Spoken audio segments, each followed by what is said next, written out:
Scottie, when you have a game like that, do you feel it coming on, or do you just sort of just have an energy during the game that you keep building on? I mean, it's a giant stat line to put up and pretty impressive. I was just going out there playing the game. I was in situations where I was able to rebound, help others. So I was just in the right spots, right time. But, just trying to work my way on the other end, just trying to wedge them in, try to jump forward, and I was finding those loose balls as well. So, it worked out for me today.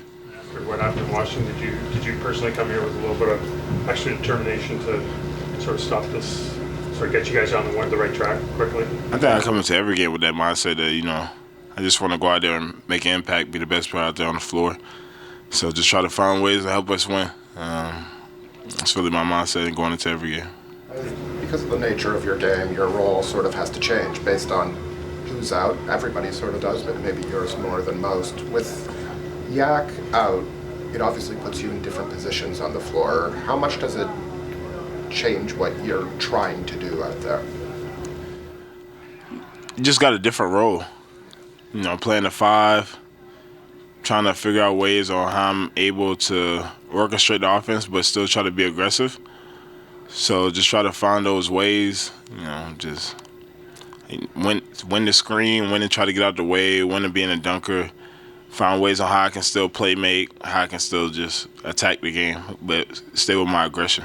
In a similar sense, with RJ out, you had a lot of the playmaking duties, more so than usual, especially when Brandon was off. How nice is it to, have RJ back to sort of help with that? It's great. He creates so much pressure on the rim. Catch and shoot is amazing. Transition, we miss him a lot in those fast breaks, those transitions. He gets out and run, leaves our fast breaks. He's big for us in that. And playmaking, you see when I screen for him, being able to get that roll, going downhill, easy dunks. He does a lot for us, this team, that, it's hard to try to take over in that sense. I was wondering if you could walk us through what you saw on that no-look behind the head pass to Ingram. I just got the ball and I just threw it behind me. To be honest, it wasn't really nothing to it. I just got the ball and I just knew he was right there, so I just tried to hurry up and throw it. You had a pretty good view of the play Jamal made on Steph Curry at the end of regulation, drew the foul, kind of really pushed up into him and locked him up.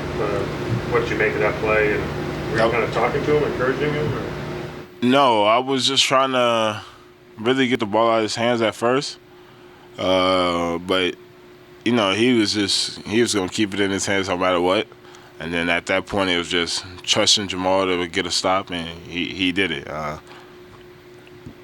We got to trust one of our best defenders on our team. He really puts in that work, that effort. We see him do it at the highest level, and he got it done right there. At the end of the third, you guys had that run to get back in the game. What was the key to being able to successfully apply that ball pressure and get those steals and create that momentum? Just be us.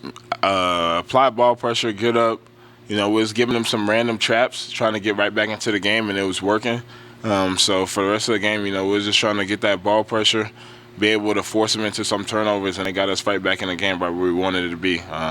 So just trying to making those adjustments, quick thinking, smart thinking, helped us get right back into it.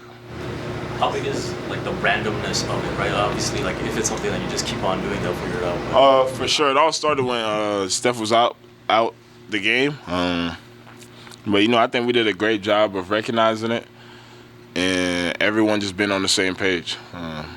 When it's just random and it's not scripted, everyone's able to get up, deny, try to get a deflection, cause some turnovers.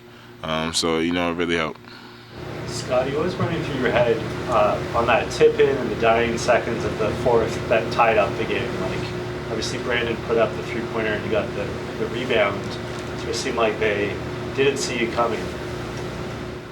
Nothing was really going through my head. I was just crashing the glass and, putting the ball back into the rim. Like I said, just seeing where the ball was going, just putting it right back in. It wasn't really. I'm just trying to do whatever it takes to win.